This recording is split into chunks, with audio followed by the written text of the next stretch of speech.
அந்த காலகட்டத்தினால தனிப்பட்ட முறையில நின்று நிறைய வாக்குகள் சேகரிக்கலாம், இளைஞர்கள் ஓட்டு விழுகும் அப்படிங்கிற ஒரு ஆதங்கத்துல 10 ரூபா பாட்டில் 5 ரூபா பாட்டிலும் பாட்டு பாடி ஆட்டம் ஆடினாரு. பாத்தீங்கன்னா அதுல ஒரு குழப்படியை திமுக காரங்க குழப்படி பண்ணி அவரை கவுத்தணும்னு ஒரு கங்கணம் கட்டிக்கிட்டே இருந்திருக்காங்க.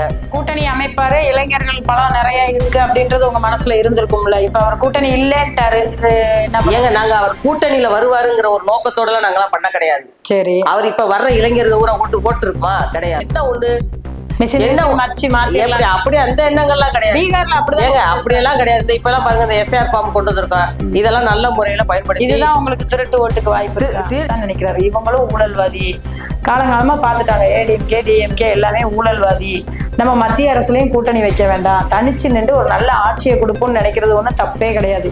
அப்ப திமுக வந்து சட்டசபையில அதை நிறைவேற்ற வேண்டியதுன்னா எஸ்ஐ ஃபார்ம் வேண்டாம் தமிழ்நாட்டுக்கு அப்படின்னு சொல்லலாம்ல, ஏன் சொல்ல மாட்டேங்க? அப்ப மறைமுகமா பிஜேபி ஆகிய உங்களுக்கு அவர் சப்போர்ட் பண்றாரு.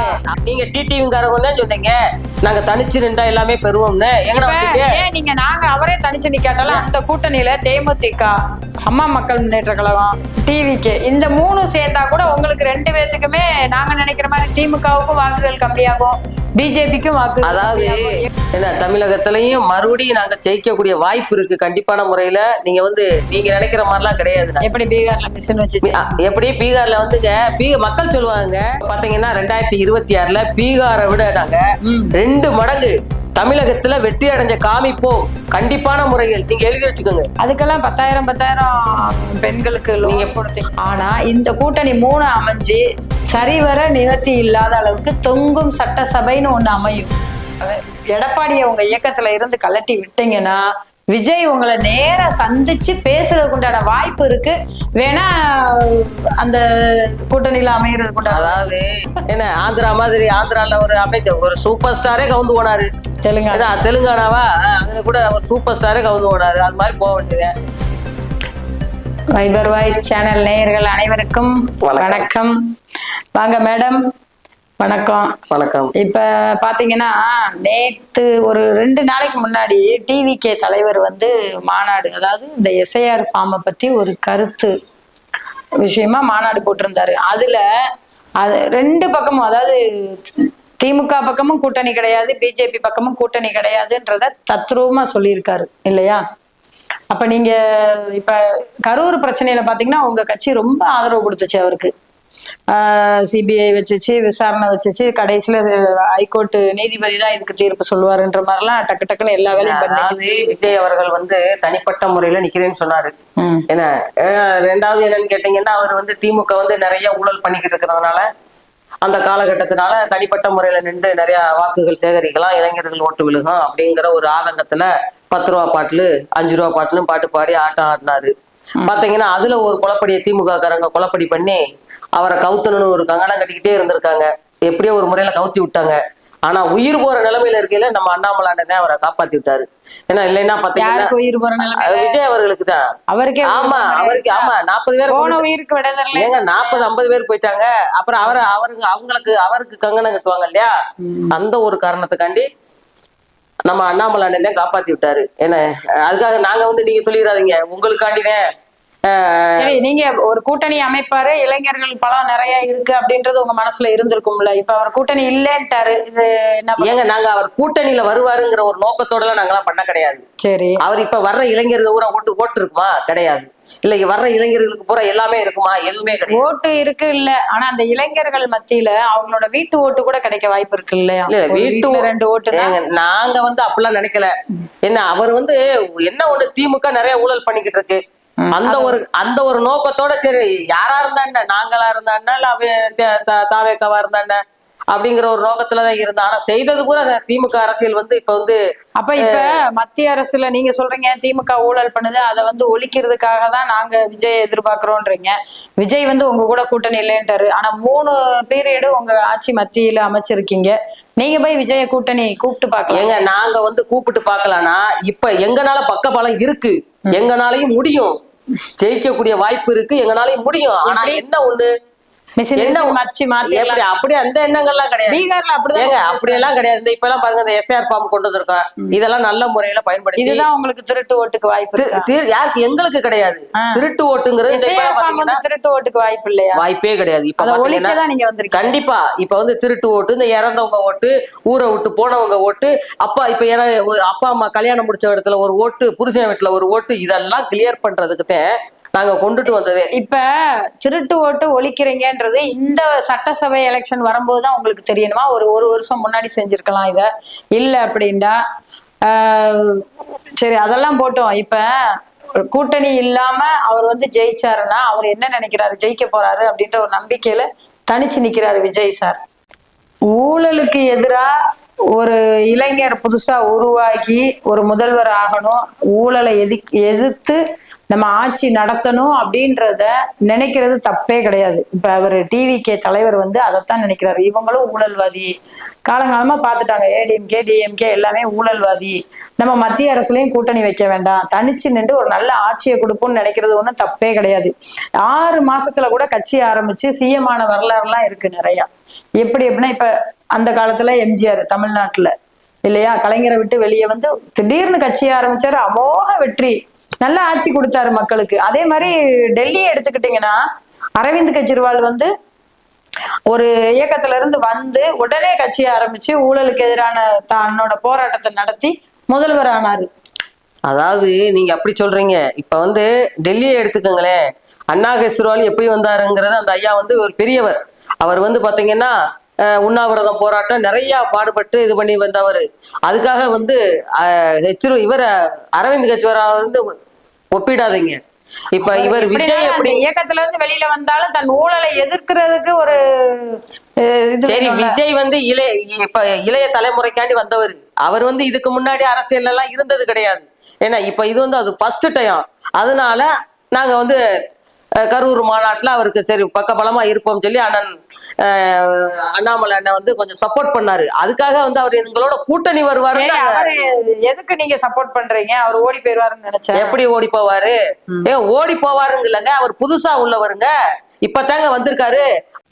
இப்ப நேத்து நடந்த டிவிகே மாநாட்டுல என்ன சொல்றாங்கன்னா, எஸ்ஐஆர் ஃபார்ம் வெளிப்படையா நீங்க போராட்டம் பண்றீங்க அப்படின்னு சொல்லி திமுகவை பயங்கரமா வாங்குவாங்கன்னு வாங்கியிருக்காங்க. ஏன் நீங்க சட்டசபையை கூட்டி ஒரு அழுத்த திருத்தமா அதை வந்து எஸ்ஐஆர் ஃபார்மை எதிர்க்க மாட்டேன்றீங்க அப்படின்னு சொல்றாங்க. அப்ப ஏன் அப்ப திமுக வந்து சட்டசபையில அதை நிறைவேற்ற வேண்டியதுனா எஸ்ஐ ஃபார்ம் வேண்டாம் தமிழ்நாட்டுக்கு அப்படின்னு சொல்லலாம்ல, ஏன் சொல்ல மாட்டேங்க? அப்ப மறைமுகமா பிஜேபி ஆகிய உங்களுக்கு அவர் சப்போர்ட் பண்றாரு.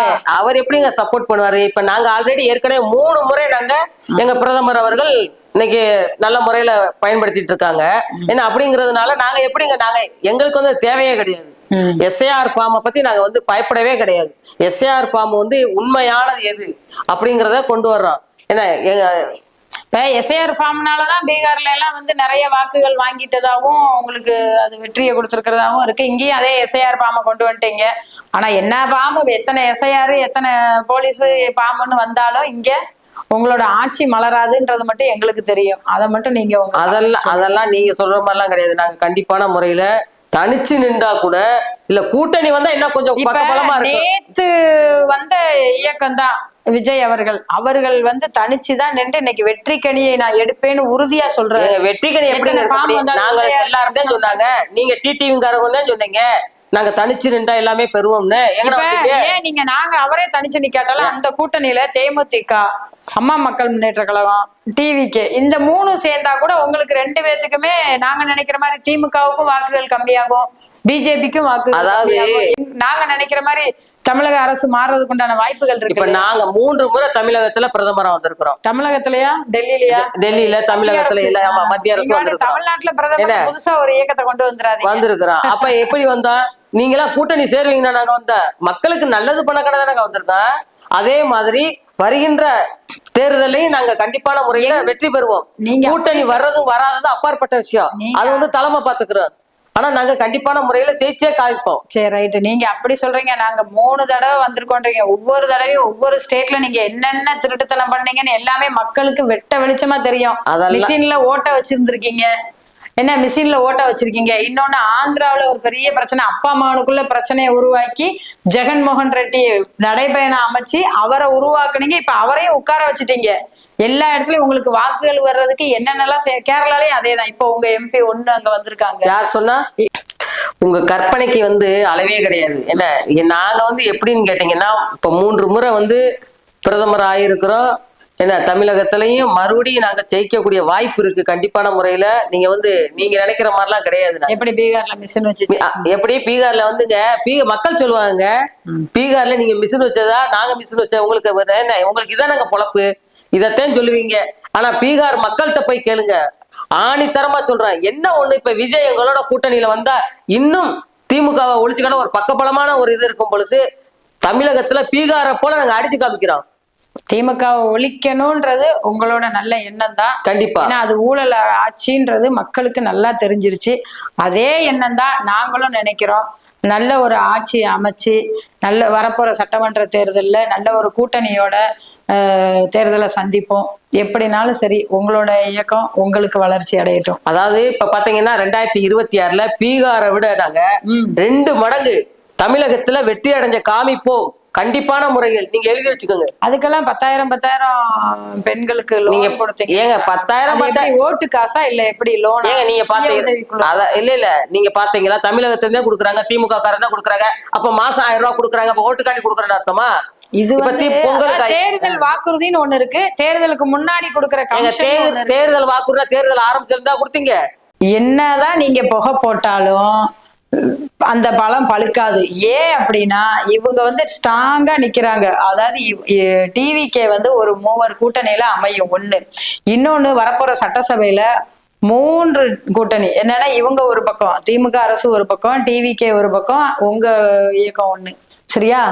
ஆனா இந்த கூட்டணி 3 அமைஞ்சு சரிவர நிவர்த்தி இல்லாத அளவுக்கு தொங்கும் சட்டசபைன்னு ஒண்ணு அமையும். அப்ப என்ன யாரு என்னன்றத பேசிக்கலாம். இன்னொன்னு கேளுங்களேன், எடப்பாடி 3 தடவை விஜய்க்கு தூது அனுப்பி விட்டாரு கூட்டணிக்குள்ள வர சொல்லி. ஆனா விஜய் அதை கேர் பண்ணிக்கவே இல்லை. எந்த ஒரு பேச்சுவார்த்தைக்கும் வரல.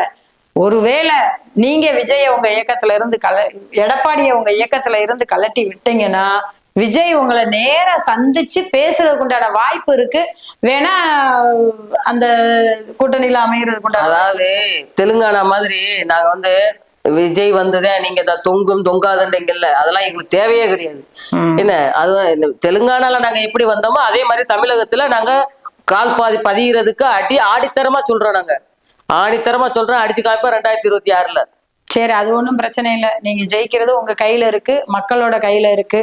எங்களை பொறுத்தவரையிலும் 3 பேரும் சரிக்கு சரி ஓட்டு வாங்குவாங்க. தொங்கும் சட்டசபை மாதிரி இருக்கும்.